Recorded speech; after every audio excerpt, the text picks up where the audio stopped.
Hey friends, we're going to read a little more of Henry in the Clubhouse today. And where we left off, Henry was trick-or-treating with his friends. "Henry's scared of their dog," said Scooter. "I am not," said Henry indignantly. "Then why do you let him chase you every day?" asked Scooter. Henry wondered how Scooter knew about this. "Come on, Murph, let's go ring the new lady's doorbell." Henry spoke with more assurance than he felt. He only hoped that the dog would feel more friendly toward him when he was not delivering papers, and perhaps would not even recognize him in his war paint. Ranger would probably be in the house, and anyway, Henry was not going to be pushed around by a dog. If his owner was giving out candy apples, Henry was going to have a candy apple. If the worst came to the worst, he could use the owl to fend off Ranger. He also had the happy thought that it might be pretty hard for Ranger to bite him through the folds of a blanket. "Sit, Ribsy," Henry ordered when they were in front of the house. To be on the safe side, he pulled off the rubber wolf mask. "Sit," he said again. For once, Ribsy sat. Probably he was no more eager to meet Ranger than Henry was.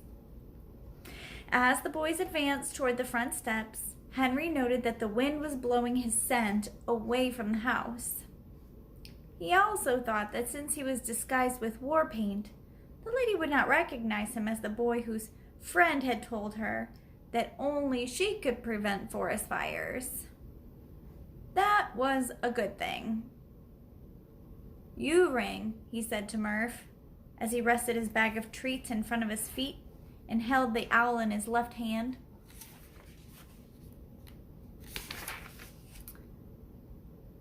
This left his right hand free to accept the candy apple. Murph turned on his outer space eyes and rang the doorbell while Henry braced himself.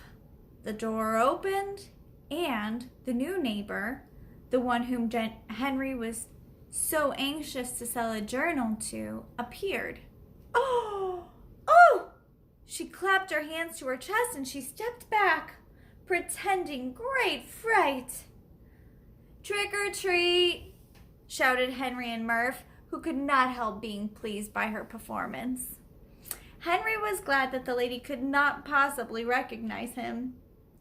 Ranger, who was trotting toward the door, saw the owl with its outstretched wings, sharp claws, and glittering eyes, looking as if it were about to attack.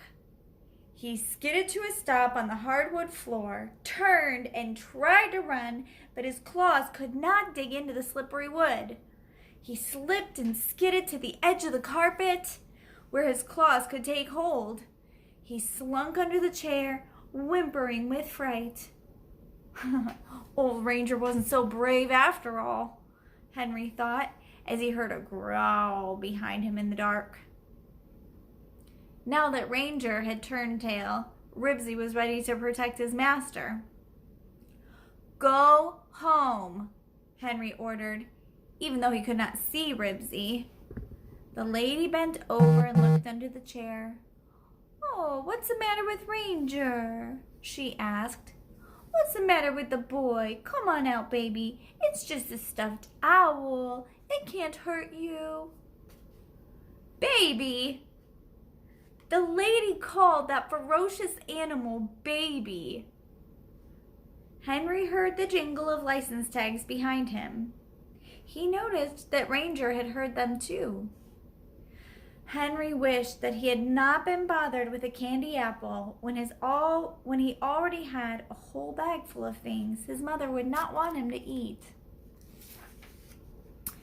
At that moment, Ribsy poked his head around the door. "Why, that's the dog that got into the fight with Ranger!" exclaimed the lady, holding out a tray of candy apples to Henry. "And you must be that paper boy." There's a picture. Let's see if I can get a better view for you. There you go.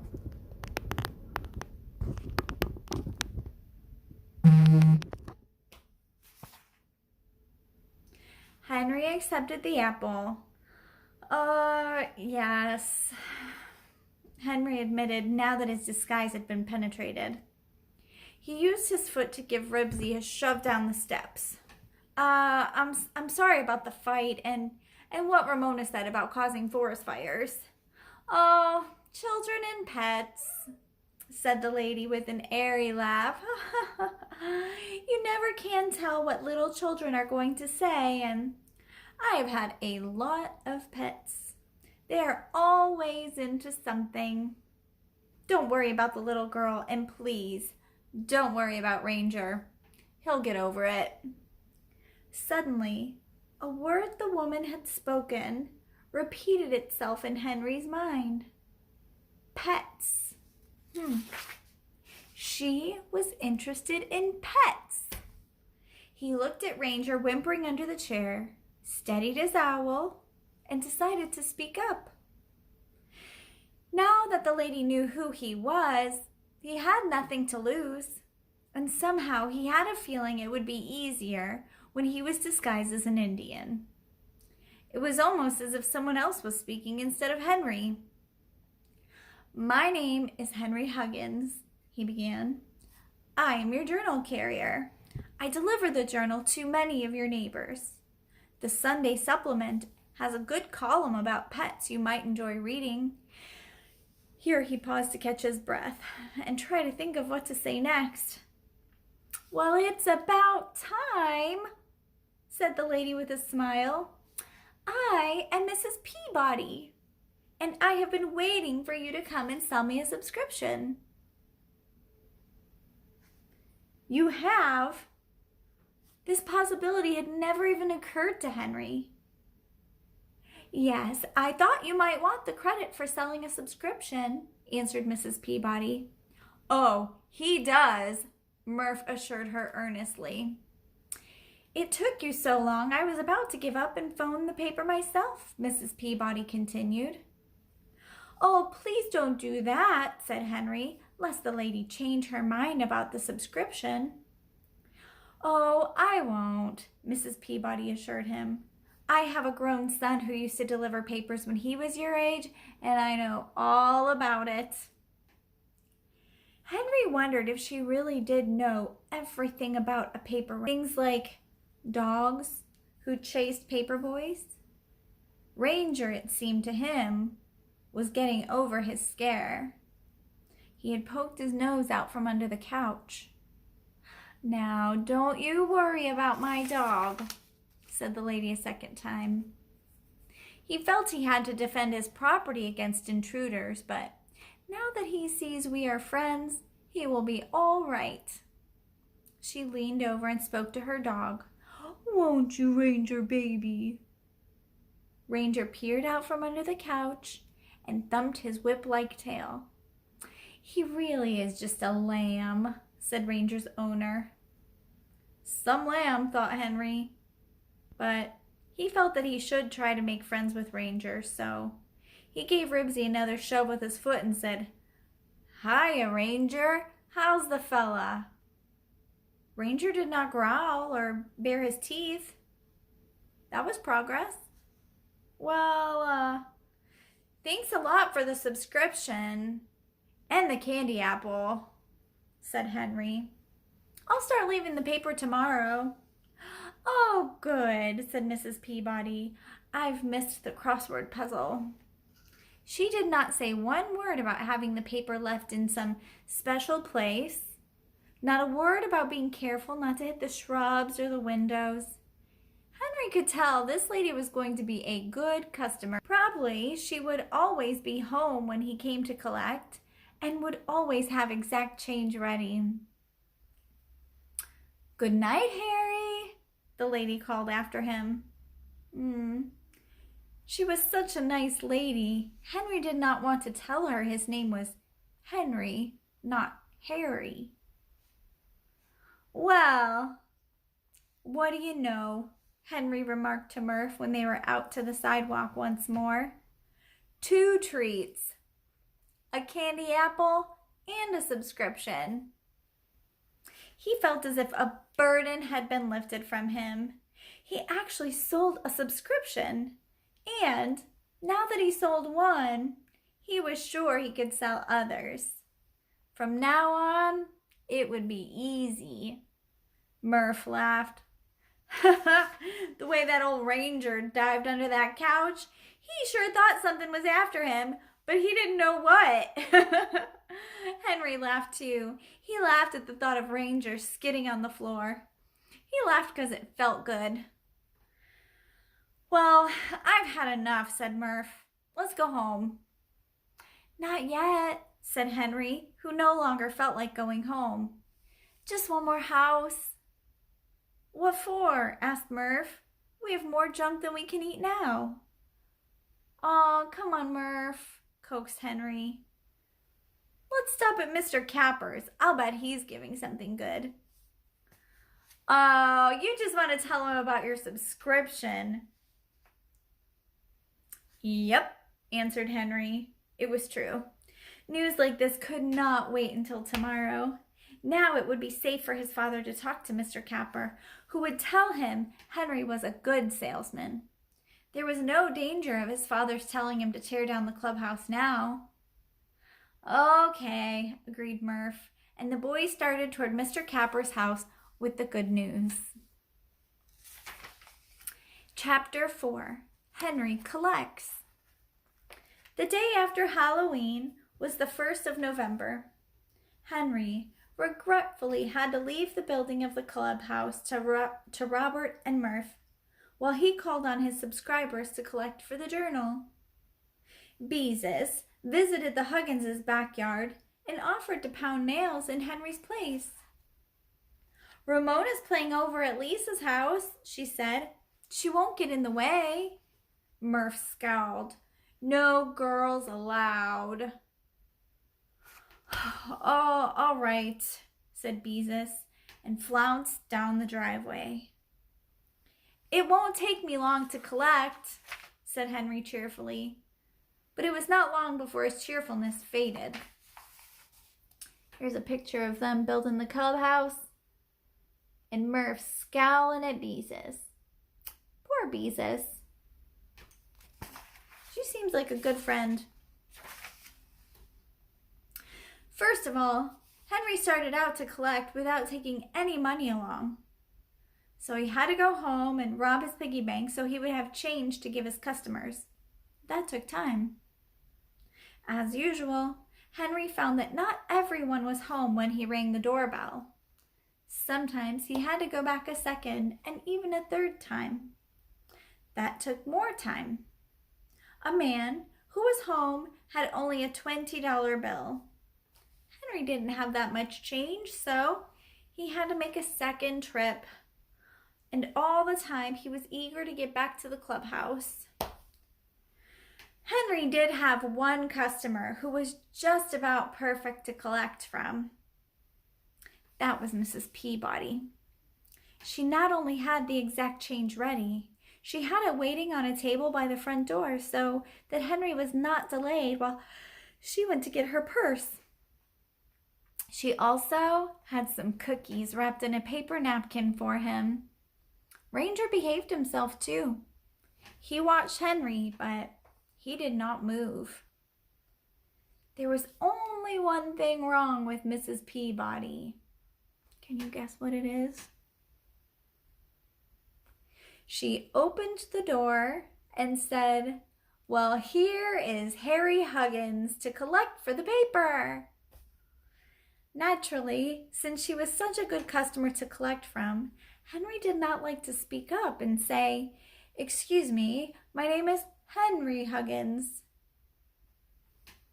He just gave her the receipt and thanked her for the cookies. "You're welcome, Harry," said Mrs. Peabody. Harry Higgins? Oh, Henry wondered how Mrs. Peabody would feel if he started calling her Mrs. Beanbody. Not that he intended to.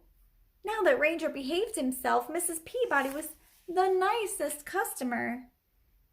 He would never hurt her feelings.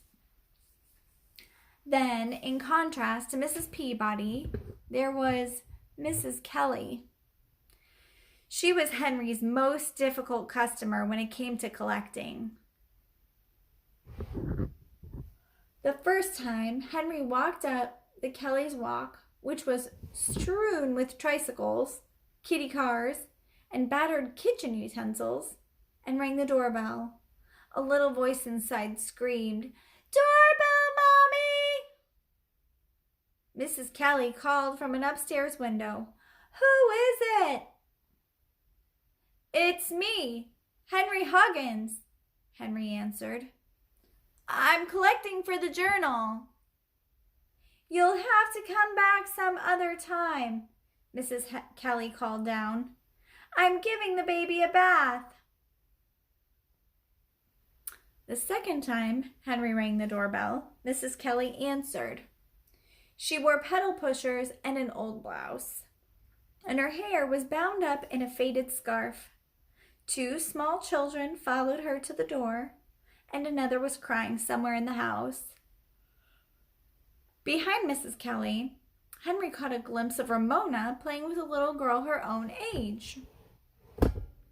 "Oh, it's you again," said Mrs. Kelly before Henry had a chance to speak. "I'm sorry, I don't have a cent in the house."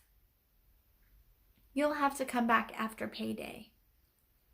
Henry realized, as he tripped over an old muffin tin on his way down the front steps, that he had forgotten to ask Mrs. Kelly when payday was.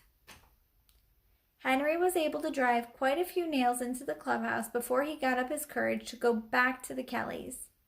The building, under Murph's direction, was going along smoothly when it was not interrupted by Ramona.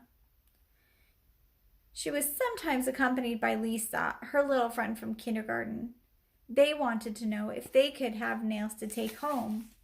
They also asked the same riddles over and over and over. "How is a dog different than a flea?" Ramona would ask. "I don't know."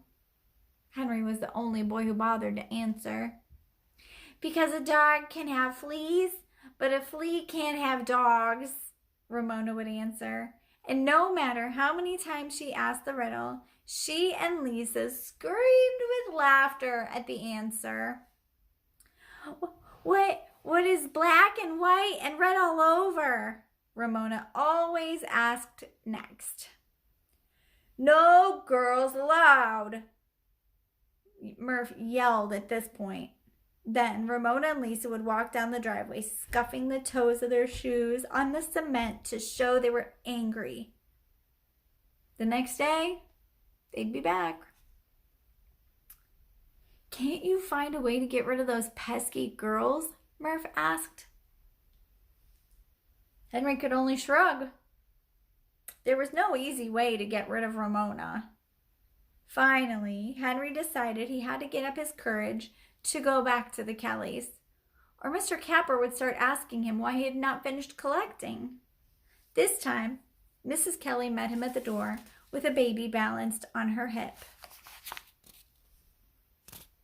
There they are.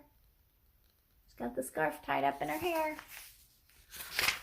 "Oh, it's you again," she said for a second time, glancing over her shoulder toward the kitchen where Henry could hear an automatic washing machine running. "Come in while I find my purse." Henry stepped into the living room, which was scattered with toys, children's clothing, and crumpled pages torn from magazines. There was a bowl of soggy breakfast food on the coffee table. A little boy who was sucking his thumb and holding an egg beater looked out the kitchen door. "Don't pinch your fingers in the egg beater, Kermit," said Mrs. Kelly. She looked warily at Henry. This is where we're going to stop for today, friends. Do you think Mrs. Kelly's going to have the money to pay for her subscription, or is she going to send him away again? Guess we'll find out. Have a great day.